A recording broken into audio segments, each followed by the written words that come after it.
Hello दोस्तों, आप सभी का स्वागत है हमारे YouTube channel SSC teaching line पे। दोस्तों, आज का टॉपिक हम लोग देखिएगा अधिगम अक्षमता। अधिगम अक्षमता जो है लर्निंग डिसेबिलिटी में के टॉपिक हम लोग देखेंगे। इसमें से जितने भी प्रश्न पूछे जाते हैं एग्जाम में, कम से कम 5 नंबर के प्रश्न पूछ ले जाते हैं। यह बातें ध्यान रखिएगा, यह सभी हम लोग अधिगम अक्षमता से संबंधित जो कि यह टॉपिक है एग्जाम में पूछा जाता है। तो इसको हम लोग स्टार्ट करते हैं, चलिएगा।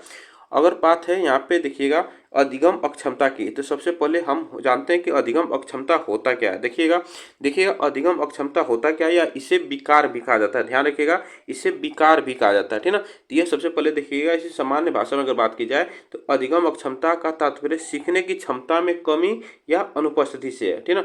यह बच्चा उसमें सीखने में कमी होती है और उसमें अनुपस्थिति हो, वो बच्चा सीख नहीं पाता है, यह हमारा अधिगम अक्षमता होता है। एक प्रकार का जो है विकार होता है, ठीक ना। यह बातें ध्यान रखिएगा। इसकी बात करते हैं अधिगम अक्षमता की, तो इसका सर्वप्रथम जो प्रयोग किया गया था 1963 में किया गया था, सैमुअल किर्क के द्वारा किया गया था। ये भी ध्यान रखिएगा, एग्जाम में ये सब पूछा जा सकता है। चलिएगा, उसके बाद हम यहाँ पे एक एक करके इसको देखेंगे। देखिएगा, इसमें बच्चा देखिए सबसे पहले क्या होता है, डिसलेक्सिया। डिसलेक्सिया होता क्या है, देखिएगा ये पढ़ने से संबंधित विकार होता है। बच्चा क्या होता है, अगर बच्चा पढ़ता है तो वह अच्छे फ्लो में नहीं पढ़ता है, ठीक ना। अच्छे फ्लो में नहीं पढ़ पाता है और वह क्या करता है, बी को डी पढ़ता है, याद ना। बी को डी पढ़ पाता है, वाच को सा पढ़ पाता है, याद ना। वाच को सा पढ़ता है। ये भी बात ध्यान रखिएगा, ऐसे जो विकार होते हैं वो डिसलेक्सिया में होते हैं। ये बातें ध्यान रखिएगा। ये बच्चा पढ़ने में क्या होता है, उसका विकार होता है, वो अच्छे से नहीं पढ़ पाता है, यह उसको डिसलेक्सिया कहा जाता है। जब ऐसे प्रश्न आपसे प्रश्न पूछे जाएंगे तो इसको ध्यान रखिएगा। उसके बाद देखिएगा आता है आगे आगे देखिएगा डिसकैलकुलिया। डिसकैलकुलिया की बात करते हैं तो यहाँ पे जो गणितीय संबंधी विकार होता है, बच्चा क्या होता है इसमें अच्छे से गणना नहीं कर पाता है, ठीक ना। बच्चे मान लीजिए 2 × 3 दे दिया, यहाँ पे 3 × 2 कर दिया, तो इसको क्या बच्चा वो नहीं कर पाता है। तो ऐसे जो विकार होते हैं, गणितीय संबंधी जो विकार होते हैं, गणना नहीं कर पाता है, यह जो आता है हमारा डिसकैलकुलिया। यहाँ पे बात करते हैं तो देखिए कैलकुलिया की बात करते हैं, कैलकुलेटर का साउंड आ रहा है, तो यहाँ पे जब इसे ऐसे साउंड आपको आए तो यहाँ पे ध्यान रखिएगा, वो गणितीय संबंधी विकार होता है। ये एग्जाम में पूछा जा सकता है। उसके बाद देखिएगा हम लोग देखते हैं तीसरा, देखिएगा डिस्ग्राफिया की बात करते हैं। यहाँ पे डिस्ग्राफिया की बात करते हैं, इसमें क्या होता है कि बच्चा लिखने से संबंधित, ठीक ना।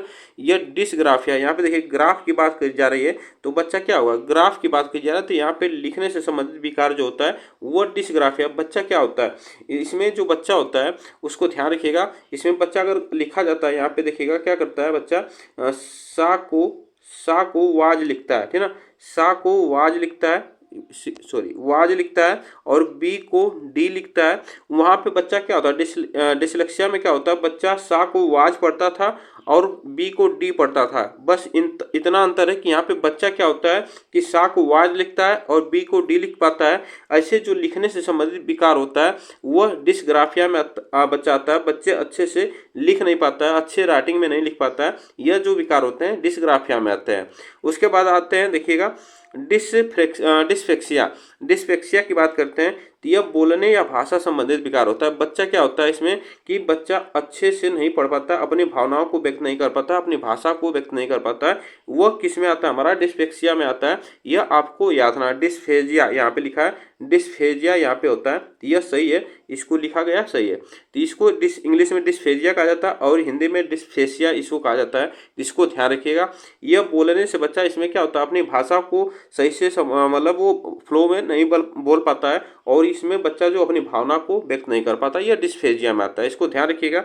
आगे चलते हैं, उसके बाद आता है हमारा देखिएगा डिस्प्रेक्सिया। डिस्प्रेक्सिया में क्या होता है, इसमें शारीरिक कौशल संबंधी विकार। अगर बच्चा देखिएगा डिस्प्रेक्सिया में क्या होता है कि बच्चा को जो शारीरिक संबंध जो विकार होता है, उसके हाथ पैर सही नहीं होते हैं, ठीक ना। उसके हाथ पैर सही नहीं होते हैं, बच्चे का हाथ जैसे वो खेलता है तो वो सही से गेंद नहीं पकड़ पाता है, तो वह जैसे विकार होते हैं, ये शारीरिक संबंधी जो कौशल विकार होते हैं वो सभी आते हैं डिस्प्रेक्सिया में। यह आपको ध्यान रखना है। वो बच्चा क्या, अगर कोई भी चीज़ खेलता है, वो हाथ पैर उसके होते हैं क्या होते हैं, सही नहीं होते हैं, और उसमें बच्चा क्या होता है, कोई भी वस्तु को सही से पकड़ नहीं पाता, वो डिस्प्रेक्सिया में आता है। इसको ध्यान रखिएगा। उसके बाद देखिएगा हमारा आता है डिस्थीमिया। डिस्थीमिया की बात करते हैं तो यहाँ पे देखिएगा इसमें होता क्या कि तनाव से संबंधित विकार। यह होता है कि जैसे मान लीजिए बच्चा क्या है, अगर उसके ऊपर जैसे ज़्यादा मान लीजिए बच्चा क्या होता है कि उसका पेपर आता है और उस के ऊपर वो तनाव आ जाता है कि हमें पेपर देना है, इतना सब्जेक्ट पढ़ना है, तो वह उसके ऊपर क्या एक तनाव हो जाता है। उससे संबंधित जो विकार होते हैं डिस्थीमिया कहलाता है।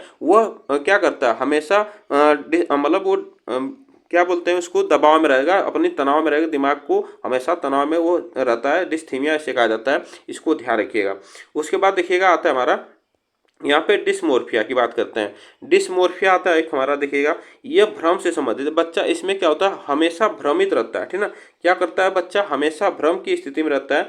वह किसी भी वस्तु को मतलब देखेगा, मान लीजिए यहाँ पे डिस्मोर्फिया अगर देखेगा मोर जैसे अगर बात करते हैं, अगर वो देखेगा मोर, तो वह अगर कोई मुर्गी देखता है या कोई चिड़िया देखता है तो उसमें वो अंतर नहीं कर पाता है, वह भ्रम की स्थिति में रहता है हमेशा। तो ये जो हमारा होता है ये डिस्मोर्फिया में आता है, ठीक ना। उसके बाद आगे चलते हैं, देखिएगा यहाँ पे देखिएगा उसके बाद आता है हमारा 8वां, देखिएगा ऑडिटरी प्रोसेसिंग डिसऑर्डर। इसमें क्या होता है कि बच्चा श्रवण संबंधी विकार होता है।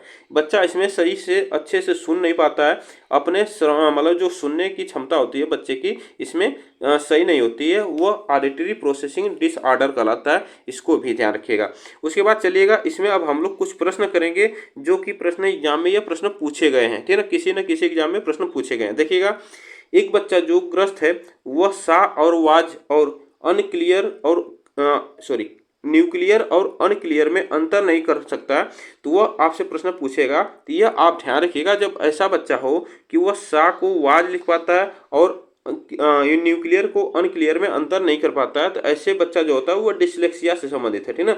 वह ध्यान रखिएगा, वह डिसलेक्सिया से संबंधित बच्चा होगा, इसमें अंतर नहीं कर पाता है, तो इसको ध्यान रखिएगा। वह ग्रस्त है किससे, डिसलेक्सिया से। आगे चलते हैं, देखिएगा एक कक्षा में अलग अलग बुद्धि स्तर के छात्र हैं, उनमें से एक छात्र को गणितीय गतिविधियां करने में कठिनाई हो रही है, यह एक अधिगम विकार है, बताएगा। इसमें आप ध्यान रखिएगा, एक बच्चा क्या अलग अलग बुद्धि के स्तर के बच्चे हैं जिसमें से गणितीय संबंधी विकार जो गतिविधियां उसमें कठिनाई हो रही है बच्चे में, तो वह ध्यान रखिएगा। ऐसे जो विकार होते हैं वह अधिगम में, वह याद रखना डिस्कैलकुलिया, याद रखना यहाँ पे गणितीय संबंधी पूछा है, तो यह आप लोग देख पाते हैं कि गणितीय संबंधी जो विकार होता है वो हमारा डिस्कैलकुलिया में होता है, ठीक ना। आगे चलते हैं, देखिएगा उसके बाद देखिएगा शारीरिक रूप से अक्षम बच्चों को सामान्यतः डैश डैश होते हैं। जो शारीरिक रूप से अक्षम बच्चा होता है, अभी हम बताएं, तो जो उसमें बच्चा जो शारीरिक रूप से अक्षम बच्चा होता है तो उसमें होता क्या है, इसको ध्यान रखिएगा। उसमें होता है डिसग्राफिया, ठीक ना। डिसग्राफिया क्या होता है, अगर बच्चा शारीरिक रूप से अक्षम होगा, यह क्वेश्चन बहुत से लोग गलत कर सकते हैं, इसलिए कि क्योंकि यहाँ पे डिस्थीमिया भी दिया है।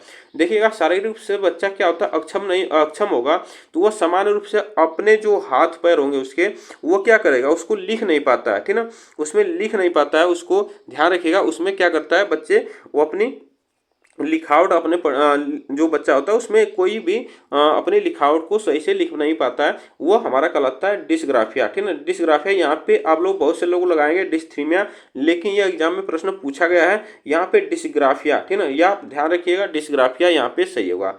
चलिएगा आगे चलते हैं, देखिएगा क्वेश्चन नंबर 4, डैश डैश के अतिरिक्त निम्नलिखित में से सभी के कारण अधिगम अक्षमता उत्पन्न हो सकती है। तो यह किसके कारण अधिगम अक्षमता उत्पन्न हो सकती है, तो इसको आपसे प्रश्न पूछा है। तो यह याद रखना, सांस्कृतिक कारक, सेरेब्रल डिसफंक्शन, संवेगात्मक विघ्न और व्यवहारात्मक विघ्न की बात करते हैं। तो यहाँ पे अगर हम बात करते हैं तो यहाँ पे देखिएगा इसमें जो ऑप्शन होगा हमारा, जो सांस्कृतिक कारक के अतिरिक्त निम्नलिखित सभी के कारण जो अधिगम अक्षमता हो सकती है, यह सही बात है। यहाँ पे अतिरिक्त पूछा है, यहाँ पे देखिएगा अतिरिक्त की बात कर रहा है, यहाँ पे ये नहीं होना चाहिए, इसके अतिरिक्त मतलब यह सेरेब्रल जो डिस्फंक्शन इसमें होता है, संवेगात्मक विघ्न होगा और व्यवहारात्मक जो विघ्न होगा, यह सभी हमारे आते हैं अधिगम अक्षमता में आते हैं, जो कि सांस्कृतिक कारक हमारा नहीं आता है, इसको ध्यान रखिएगा।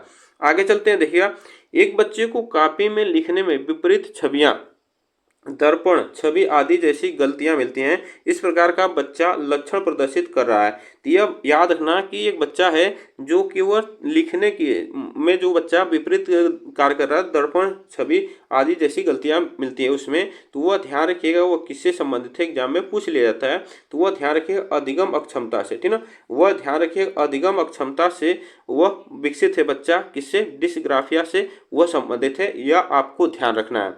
चलेगा आगे चलते हैं, देखिएगा एक औसत बुद्धि वाला बच्चा यदि भाषा को पढ़ने एवं समझने में कठिनाई प्रदर्शित करता है, देखिएगा यहाँ पे क्या कर रहा है कि बच्चा भाषा को पढ़ने और समझने में कठिनाई प्रदर्शित कर रहा है, तो वह संकेत देता है कि बच्चा डैश डैश से लक्षण प्रदर्शित कर रहा है। तो यहाँ पे देखिएगा बच्चा क्या पढ़ने से संबंधित यहाँ पे कठिनाई आ रही है भाषा को, तो इसको ध्यान रखिए वो बच्चा किससे संबंधित है, तो वो पठन अक्षमता से, ठीक ना। सॉरी यहाँ पे किसे, एक मिनट, यहाँ पे जो हमारा भाषा को पढ़ने एवं समझने में कठिनाई प्रदर्शित करता है तो वो बच्चा पठन अक्षमता से संबंधित है, डिसलेक्सिया से संबंधित है, ठीक ना। यह आपको ध्यान रखना, वो डिसलेक्सिया से संबंधित है। ये प्रश्न आपसे पूछ लिया जाता है। चलेगा, आगे चलते हैं। नेक्स्ट क्वेश्चन देखिएगा यहाँ पे, निम्नलिखित में से कौन सा व्यवहार बच्चे की अधिगम निर्योग्यता की पहचान करता है। अधिगम निर्योग्यता क्या होता है, ये बात ध्यान रखिएगा कि जो हमारा लर्निंग डिसेबिलिटी है उसी को हिंदी में अधिगम निर्योग्यता की कहा गया है, तो इसको ध्यान रखिएगा। इसमें क्या होता है, बच्चा की व्यवहार बच्चे की अधिगम निर्योग्यता की पहचान कर पाता है। इसमें बताइएगा शब्दों को सही तरह से न समझ पाना तथा बच्चों को सही तरह से न लिख पाना, यह हमारा कहलाता है, याद रखना, यह लर्निंग डिसेबिलिटी कहलाता है। इसको ध्यान रखिए, एग्जाम में यह प्रश्न पूछ लिया जा सकता है।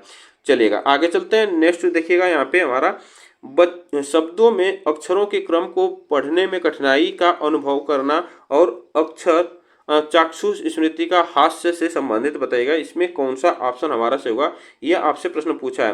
तो ये देखिएगा, चाक्षु मतलब जो अक्षर होता है स्मृति से वह याद नहीं कर पाता है, इस पर स्मृति में नहीं डाल पाता है, तो वह जो संबंधित है वह डिसलेक्सिया से संबंधित होता है, ठीक ना। यह पढ़ने में कठिनाई होती है तो वह याद रखना, वह किससे संबंधित है, डिसलेक्सिया से संबंधित है।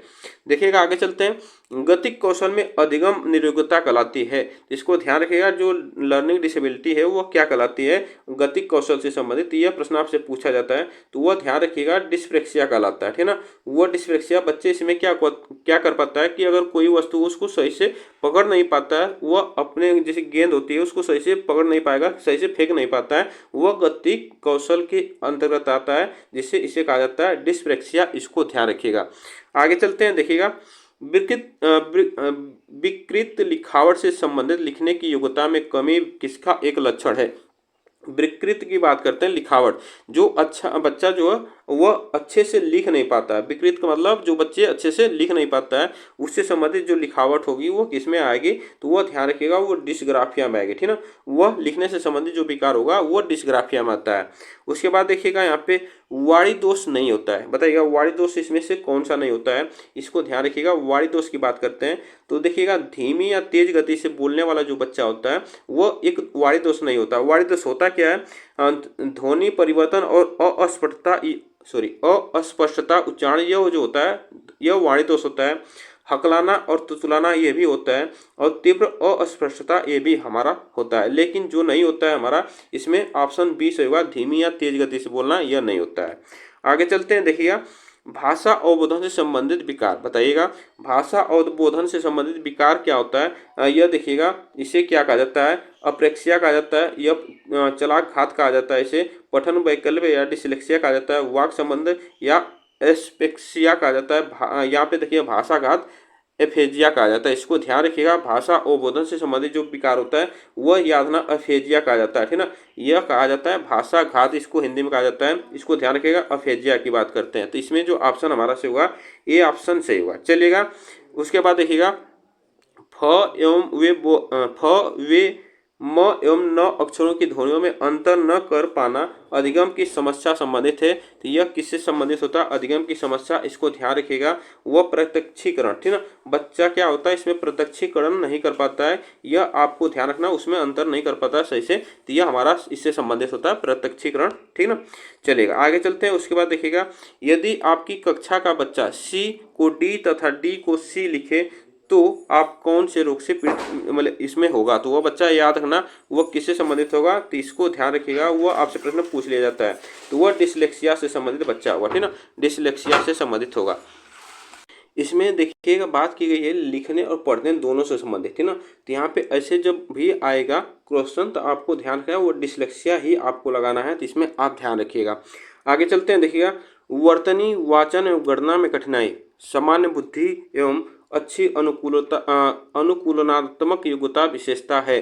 तो वह याद रखना, यहाँ से प्रश्न पूछा जाए तो वर्तनी वाचन एवं गणना से संबंधित कठिनाई जो होती है वह ध्यान रखना, यह प्रश्न पूछ लिया जाता है। तो वह अधिगम निर्योग्यता बालकों की जो कि यह कहलाती है लर्निंग डिसेबिलिटी जो होती है बच्चों में, यह कहलाती है। ये तीनों पूछा है तो ये भी ध्यान रखिएगा, यह कठिनाई होती है तो वो लर्निंग डिसेबिलिटी कहलाती है। आगे चलते हैं, देखिएगा निम्नलिखित में से किस पद्धति का उपयोग करते हुए हकलाने की समस्या से निपटा जा सकता है। तो हकलाने की समस्या से निपटा जा सकता है तो उसको ध्यान रखिएगा, वह याद ना प्रोलॉन्ग स्पीच से इसको सही किया जा सकता है प्रवर्धी वाक से। मतलब इसको क्या हुआ कि इसको बच्चे को बोलने के लिए कहा जाएगा लंबे लंबे स्पीच, आपको ध्यान रखना बार बार। तो इससे क्या होता है वो बच्चा धीरे धीरे उस समस्या से निपट सकता है।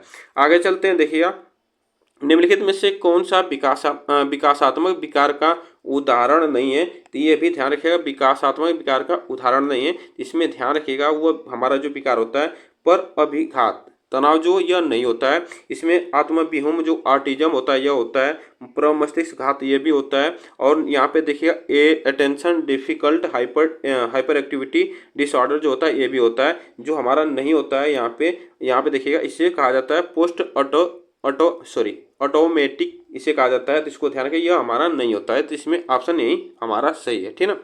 चलेगा, आगे चलते हैं, देखिएगा नेक्स्ट क्वेश्चन देखिएगा, एकाग्रता समय के साथ मेल बैठाने के लिए एक दत्त कार्य को पूरा करने के आवंटित समय को घटाना और चरणबद्ध तरीके से इस एकाग्रता समय को बढ़ाना निम्नलिखित में से किस प्रकार के विकार से निपटने के लिए सर्वाधिक उपयुक्त है। तो यह आप ध्यान रखिएगा वह कौन सा विकार होता है। तो एकाग्रता हास्य अतिरिक्त विकार क्रियाशील होता है, यह आपसे प्रश्न पूछे जाएगा। तो ये भी ध्यान रखिएगा, ऑप्शन यहाँ पे हमारा जो होगा डी ऑप्शन यहाँ पे सही है, ठीक ना।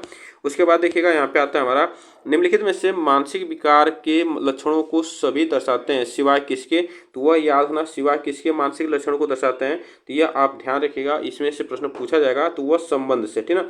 यह भन्नास से होता है, तनाव से होता है, चिंता से होता है, यह सभी जो मानसिक विकार होते हैं इसमें आते हैं। लेकिन जो हमारा संबंध होता है यह नहीं आता है। उसके बाद देखिएगा आगे चलते हैं, नेक्स्ट क्वेश्चन देखिएगा, एक शिक्षार्थी को क्रमबद्ध करने, पैटर्न को पहचानने, संख्या और आकार को उन्मुख करने, समय बताने और मापन में कठिनाई प्रदर्शित करने में कठिनाई के साथ डिसकैलकुलिया हो सकता है। तो डिसकैलकुलिया आप ध्यान रखिएगा, यहाँ पे जब भी ऐसा पैटर्न की बात करते हैं, क्रम की बात करते हैं तो वह दृश्य स्मृति की बात करता है, डिसकैलकुलिया हो सकता है। इसमें जो ऑप्शन हमारा सही होगा यहाँ पे ध्यान रखिएगा डी ऑप्शन यहाँ पे सही होगा, ठीक ना। तो ध्यान रखिएगा ऐसे प्रश्न आपसे प्रश्न पूछा जा सकता है। तो यह आप ध्यान रखिएगा, यह प्रश्न हमारा डी ऑप्शन यहाँ पे से हुआ, इसको ध्यान रखिएगा। और आप लोग बताइएगा ये प्रश्न आपको कैसे लगे, वीडियो में आपको यह वीडियो कैसे लगी। वीडियो को आप लोग लाइक शेयर जरूर कर दीजिएगा, चैनल को सब्सक्राइब कर लीजिएगा। यह जो टॉपिक है यूपी टेट और सी टेट, याद ना यूपी टेट और सी टेट के एग्जाम के लिए दोनों के लिए है। तो ये भी ध्यान रखिएगा। और अन्य भी एग्जाम में ये प्रश्न पूछा जाता है जो टेट संबंधित एग्जाम होते हैं तो इसमें भी पूछा जाता है, तो इसको ध्यान रखिएगा। तो चलिए आज के लिए बस इतना ही हम लोग करेंगे। बताइएगा आप लोग को यह कैसा टॉपिक लगा। तब तक के लिए थैंक यू सो मच आप सभी को।